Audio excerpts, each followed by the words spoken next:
મારો એક જમાનો હતો, કોણ માનશે?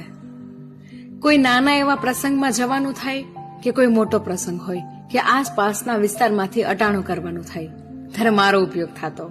ક્યારેક માલ ભરવાનું વાહન તો ક્યારેક માણસનું એના ઠેકાણે પુગાડવાનું સાધન બની જતો. તમને ખબર છે, મારી એટલી બધી વેલ્યુ હતી ને કે મને ધોરણ 10 ગુજરાતીના પાઠમાં સ્થાન મળેલું. ત્યારે મેં મારા તમામ બીજા અલગ અલગ વાહન મિત્રો સાથે મારી ખુશીઓ પણ વ્યક્ત કરી હતી. અને બીજું, મને તો એટલા સરસ રંગથી રંગવામાં આવતો ને કે બીજા બધા વાહનો ઈર્ષાથી મારા તરફ જોતા. મારા પર ખૂબ જ સરસ છાપરું પણ બનાવવામાં આવતું. અને હા, તમને એ તો ખબર જ હશે કે મારું દિલ છે ને દરિયા જેવડું હતું. જેટલા માણસો આવતા ને હંધાઈને હું મારી અંદર હમાવી લેતો. અને સાથે સાથે ઘણાના ઘરનો હું રોટલો હતો. એ જાણીને મને ખૂબ જ મજા આવતી કે મારા લીધે આજ કોકના ઘરનું પેટ ઠરે છે.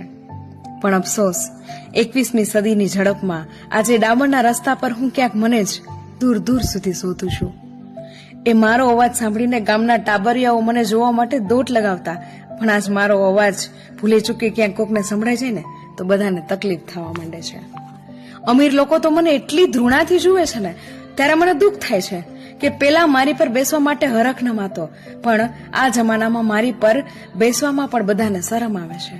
હું આ બધા વાહનોની જેમ મોંઘો નહોતો,